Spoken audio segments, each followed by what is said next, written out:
I only planned a date that night, but I had no idea I was inviting my own death into my house. I had been lonely for a long time, so one night I downloaded a dating app and started looking for someone to talk to. After a while, I matched with a girl named Zoe. She was beautiful.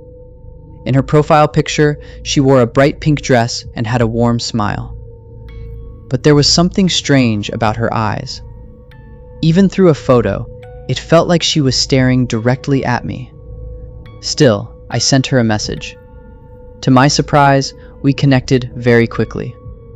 After only a few hours of chatting, we agreed to meet that same night. We chose McDonald's. Not exactly romantic, but I didn't care.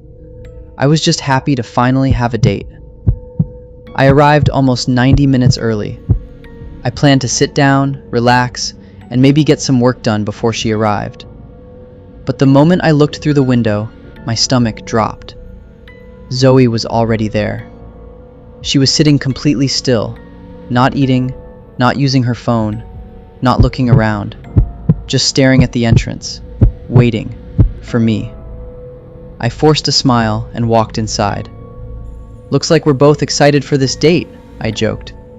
She laughed much harder than the joke deserved. Then she grabbed my shoulder. Her hand felt ice cold. "You are really funny," she said. Something about the way she said it made me uncomfortable, but I ignored it. The date continued. When I hugged her, she leaned close to my neck and took a long, deep breath, like she was smelling me. Then she smiled. "You smell really nice." I laughed nervously. The comment felt strange, but I brushed it off. As the night went on, I noticed something else. She never stopped looking at me. Not once. While we ate, while we talked, even when people walked past our table, her eyes stayed locked on mine. It felt less like a date, and more like she was studying me. By the end of the night, I should have left. I should have listened to the warning signs. But I didn't, and that was my biggest mistake. After dinner, we drove back to my place. Everything seemed normal. We talked, we laughed.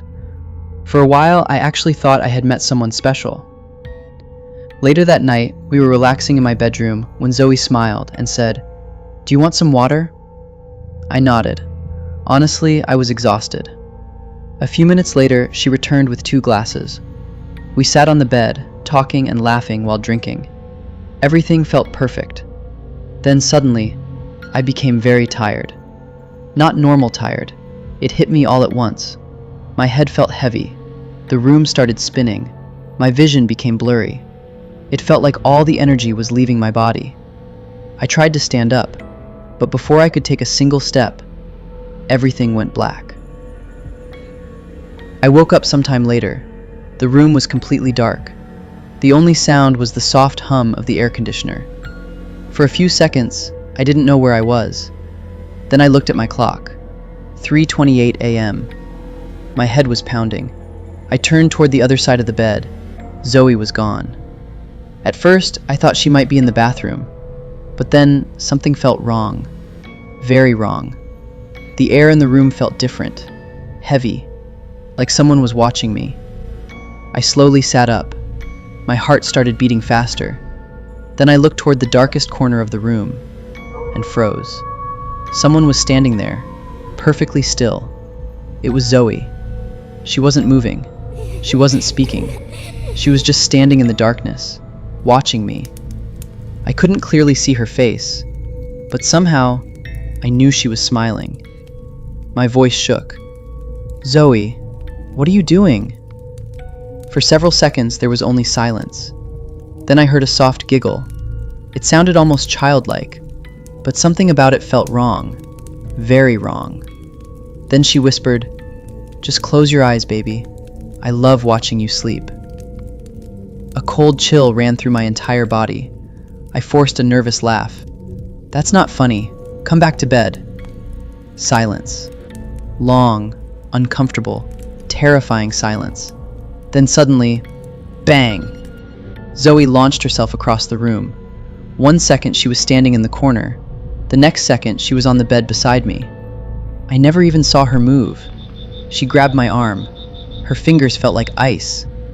I looked at her face, and my blood turned cold. Her smile looked wrong.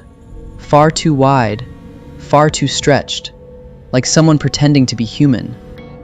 Then she leaned close to my ear and whispered, "I've been watching you for a very long time." My heart nearly stopped.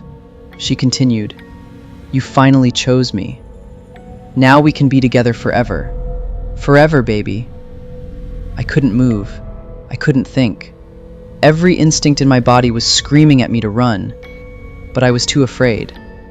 I carefully said, "I need to use the bathroom." She giggled, then slowly shook her head. "No, you don't. I already took care of that while you were sleeping." I stared at her.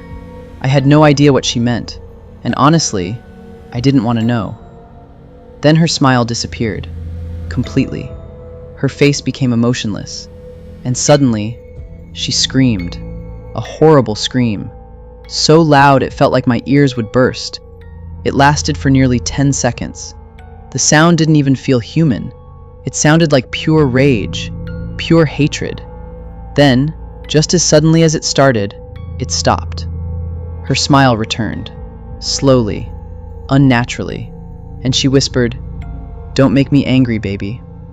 You really don't want to see me angry." At that moment, I knew one thing.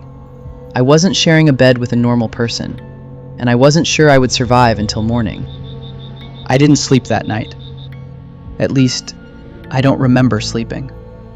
I just lay there beside Zoe, staring into the darkness, too afraid to move, too afraid to speak. Every few minutes, I could feel her eyes on me, watching, waiting, smiling. The hours felt endless. Then somehow, morning came. Sunlight touched my face. Birds were singing outside. For a moment, everything felt normal. Then I remembered what happened during the night. My eyes flew open. I jumped out of bed and looked around the room. Nothing. Zoe was gone. Her purse was gone. Her phone was gone. Everything was gone. It looked like she had never been there at all. I searched the entire house. Every room, every closet, every corner. Nothing. No sign of her. My hands were shaking as I grabbed my phone. I opened the dating app, and my heart dropped. Zoe's profile was gone. Completely gone. I searched through my messages. Nothing. Our entire conversation had disappeared. Every message, every photo, every trace of her. Gone. It was like she never existed. I sat there in silence, trying to convince myself it was all a nightmare. Maybe I had imagined everything. Maybe I had a strange dream. Maybe... Then I walked into my kitchen and opened my refrigerator. The moment the door swung open, my entire world stopped. Inside the refrigerator was a human head. For several seconds I couldn't breathe, couldn't move, couldn't think. I just stared. The eyes were still open, frozen in pure terror, as if the person had seen something horrifying right before they died. Fresh blood covered the shelves, slowly dripping down the sides. My stomach instantly turned. I slammed the refrigerator door shut and ran to the sink. I threw up. Again, and again, and again. When I finally looked back, I noticed something. A folded piece of paper, covered in blood. It had been sitting beside the head. My hands trembled as I picked it up. Part of me didn't want to read it, but I already knew who it was from. Slowly, I unfolded the note and read the words written inside. "Love always comes with a price. Anyone who stands between us will disappear. Don't worry, baby. I am always watching you. I will see you again soon. Love, Zoe." The note slipped from my hands. My legs gave out. I collapsed onto the kitchen floor. My heart was racing so fast it hurt. I couldn't stop looking at the refrigerator. Couldn't stop thinking about that head. Couldn't stop thinking about Zoe. Then a terrifying thought entered my mind. What if she wasn't gone? What if she was still here, watching me? The the same way she watched me sleep. I slowly looked toward the kitchen window. Nothing. Then toward the hallway. Nothing.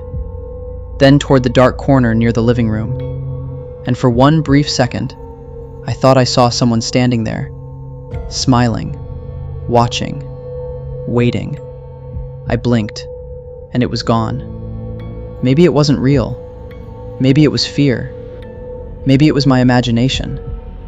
But even now, months later, I still wake up in the middle of the night feeling like someone is standing in the corner of my room, watching me.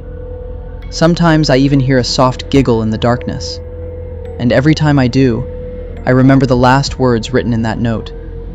I am always watching you. And deep down, I know one thing. Zoe isn't finished with me yet.